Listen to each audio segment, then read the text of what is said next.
Sewaktu-waktu pada malam hari, gue berniat untuk membuka lemari buku gue. Awalnya, gue cuma pengen mengambil buku paket yang gue butuhkan di esok hari. Tapi gak sengaja, sebuah buku tersenggol dan jatuh dari rak lemari gue. Buku itu berjudul Semut dan Belalang. Gue mengambil buku itu dan sedikit kaget karena buku itu ternyata salah satu buku seri paling laku yang terjual. Dan gue bertanya, kenapa buku yang sesimpel ini, yang hanya menceritakan belalang dan semut ini, dapat menjadi salah satu buku seri paling laku yang terjual? Dan gue menemukan jawabannya, yaitu storytelling. Tadi gue udah menceritakan salah satu topik pembahasan konten yang pengen gue bahas hari ini, yaitu storytelling. Mungkin dari kalian semua sudah sangat akrab dengan kalimat storytelling ini. Sebuah kalimat yang identik dengan bercerita, bahkan seni dalam bercerita.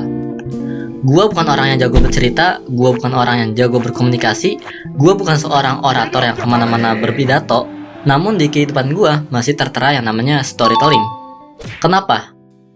Karena simpelnya storytelling itu adalah pemecah tembok antara pembicara dan pendengar. Karena manusia lebih cenderung mendengar cerita daripada sebuah data, maka tidak heran bahwa storytelling ini bisa menjadi alat yang sangat ampuh untuk mendapatkan attention atau perhatian dari audiens. Maka tidak heran juga storytelling ini ada di mana-mana, mau itu di real life, dunia maya, bahkan dalam acara TV pun masih suka menampilkan sebuah storytelling. Di diri gua pun terkadang masih menerapkan konsep storytelling ini. Pernah waktu dulu pas zaman-zaman SD gitu, gua tuh sering bercerita. Entah itu bercerita tentang buku bacaan yang gua baca, atau sekilas pengalaman pribadi gua aja. Teman-teman yang sering mendengarkan gua bercerita pun ya oke-oke aja. Walau terkadang ada keluhan bahwa gaya bicara gua tuh terlalu cepat dan gak begitu jelas. Kalau kata mereka sih gaya bicara gua tuh kayak Echo Show lagi nge-rap aja. Tapi semenjak pandemi COVID-19 datang ke Indonesia, sekolah kita tuh diliburkan. Yang katanya sih, tanda kutip segede Jupiter, cuman libur 2 minggu. Tapi dengan fakta yang ada, libur kita tuh ditambahkan dengan BDR 2 tahun. Gue yang tadinya suka kelayapan, suka kemana-mana, dan extrovert parah, kini berubah menjadi anak rumahan yang introvert dan chill guy. Nah, setelah 2 tahun lewat ini, kita kembali lagi nih belajar di sekolah. Walau ya gue udah naik tingkat dari SD ke SMP. Saat di SMP ini gue agak berbeda nih dari masa SD dulu. Gue cenderung lebih tenang dan gak agresif. Cuman disinilah skill komunikasi gue tuh turun drastis. Gue yang dulu pede dengan suara gue, pede dengan pembawaan cerita gue, kini malah gak pede dengan suara gue. Dan karena dulu gue ngomongnya tuh belepotan ya, dan gak diasah selama bertahun-tahun, hal ini tuh jadi combo yang mematikan. Udahlah gua kecepatan saat berbicara, intonasi gak pas, ditambah gua juga nggak tahu bagaimana cara membuat struktur bahasa yang bener. Dan gara-gara ini ya, gua tuh jadi gak struck dengan cara gua berbicara. Pernah waktu itu ada tugas presentasi individu di depan kelas gua. Gua yang nggak bisa bicara dengan bener waktu itu, kayak panik banget gitu. Jantung gua berdetak hebat, kepala gua keringetan dingin, dan tangan kaki gua tuh lemes gak bisa ngapa-ngapain. Disinilah gue tahu gitu, nggak enaknya kalau kita nggak bisa public speaking dan beretorika. Dari kejadian ini, gue pun berinisiatif untuk belajar menjadi seorang public speaking. Waktu itu juga gue punya visi misi untuk menjelajahi hal yang gue bisa. Dan karena 2 hal inilah, gue tuh kepikiran buat masuk OSIS bareng kelima temen gue. Di OSIS ini tuh gue malah lebih parah gitu. Gue inget ya, waktu itu pernah ada sesi wawancara, yang dimana kita tuh harus menjawab pertanyaan dari kakak OSIS gitu. Di situ secara jujur dan pribadi gue tuh banyakan yepingnya sih daripada jawab pertanyaannya. Tapi ya di OSIS ini gue tuh belajar banyak lah, mulai dari manajemen waktu, public speaking, sampai bersikap pada suatu kondisi. Namun saat waktu kita rapat nih, ada temen gue yang bukan dari OSIS tuh ngomong ke gue, "Fer, lu kan lagi belajar public speaking, kenapa nggak sekalian belajar storytelling aja?" Lah, ya juga ya, dapatlah tuh gua ide untuk belajar storytelling. Di storytelling ini tuh dibagi menjadi 3 bagian, yaitu orientation, complication, dan resolution. Apa tuh bang penjelasannya? Oke, bentar ya.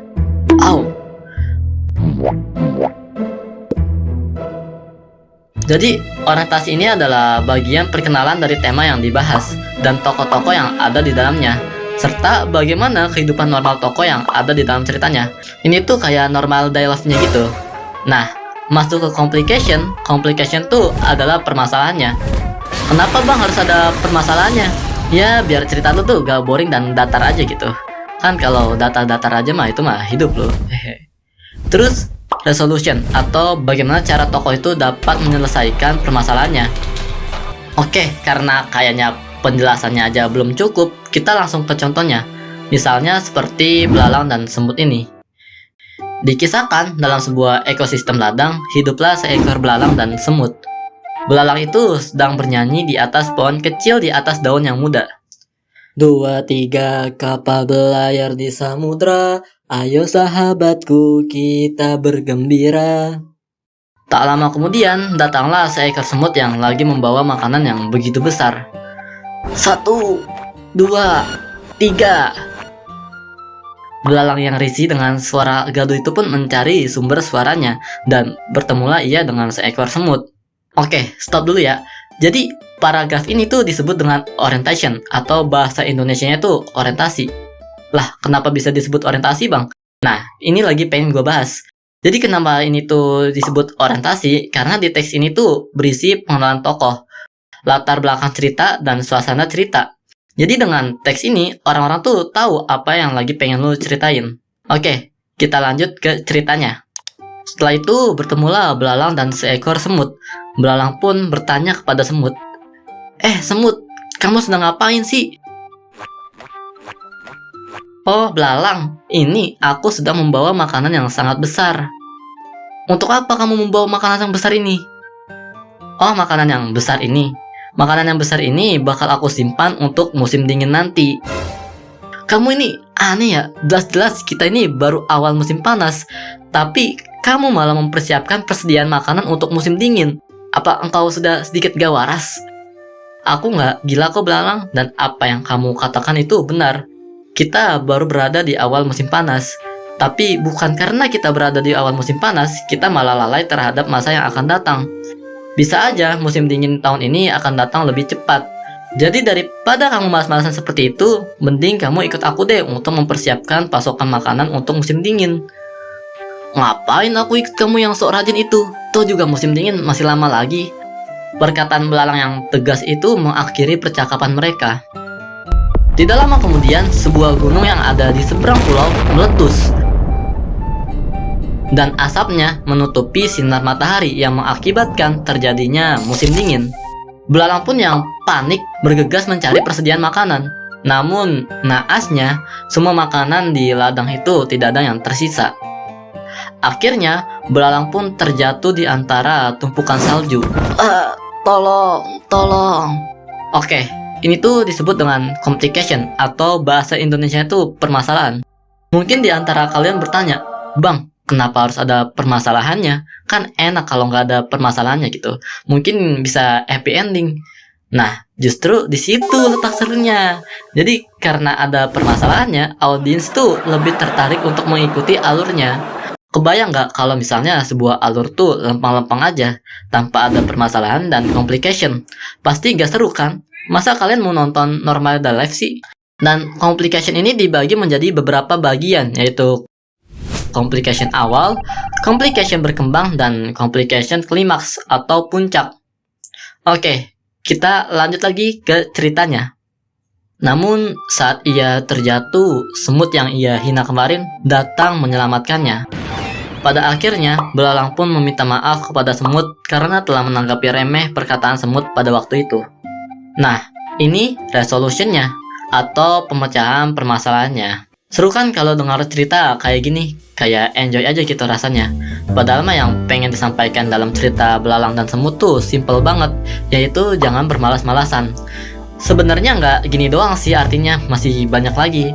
Tapi pembahasan gue tuh bukan mencari makna dalam cerita belalang dan semut ini, melainkan gue pengen nunjukin bahwa storytelling itu seru dan sangat efisien dalam memberikan suatu informasi.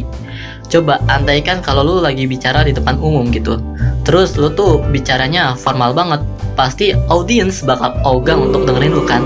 Tapi kalau misalnya lu berbicara dengan sebuah konsep cerita dan pembawaan lu tuh menarik, pasti audiens bakal lebih enjoy lagi untuk memperhatikan lu.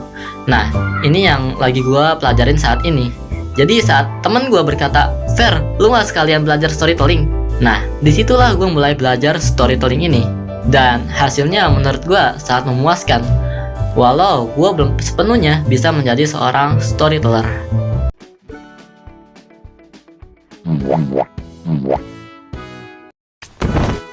Cek, oke, videonya udah selesai teman-teman. Hahaha, aku bebas. Jadi ya video ini tuh gua bikin bener-bener kompe parah, cok. Dilihat dari desain gue itu yang udah lumayan kece ya kan, anjas. Tapi ya tetap sih ini masih apa ya, istilahnya kontennya masih kurang bagus kali ya. Kurang bagus sih, lebih tepatnya tuh ya guanya yang kurang jago gambar. Ya di sini tuh baru pertama kali gue bikin video 10 menit full animasi, nono cut apa itu, pokoknya ya gitulah ya. Gua bingung nih mau ngomong apa di sini. Oke, ini hari malam minggu, maksudnya kok hari malam minggu. Gue masih ngedit audionya nih. Gue nyoba ngeracik konten gue biar ada audio yang rada-rada beda. Jadi kalau lo nonton tuh ada audio yang sound yang beda-beda setiap scene-nya. Nah, terus juga oh ya BTW yang baru datang, memang ada yang baru datang ya. Mudah-mudahan ada yang datang di channel gue. Kayaknya channel gue nih masih sepi banget anjir. Ya ini keresahan gue aja sih. Gue gak tahu mau ngomong apa lagi di sini. Gue pengen videonya biar 13 menit ya kan. Oke, masih ada waktu 1 menit lagi nih. Oh ya, ini channel BTW bakal upload 1 bulan sekali ya. Gua tanda kutipin ini biar ini gua 2 bulan gara-gara waktu itu gua rada telat bikin skripnya. Gua ada perkara OSIS, gua jadi telat bikin skripnya. Gua bikin skripnya tuh berapa ya? Pokoknya ada kali 3 minggu jeda dari konten yang tentang apa gue lupa deh. Pokoknya tentang sebelum ini, pokoknya itu jedanya tuh 3 minggu gitu baru gue bikin skripnya. Nanti di cut scene ini tuh gue pengen ngobrol secara real time, on real time sih lebih tepatnya tuh, no script lah. Nanti kalau misalnya ada yang komen, gue pengen bacain, terus gue pengen bikin Q&A di sini. Terus kalau misal sound terakhir ini agak-agak beda, ya berarti gue udah kecapean gitu buat ngedit suara gue sendiri. ya udahlah ya. Oke, segitu aja informasi yang bisa gue sampaikan.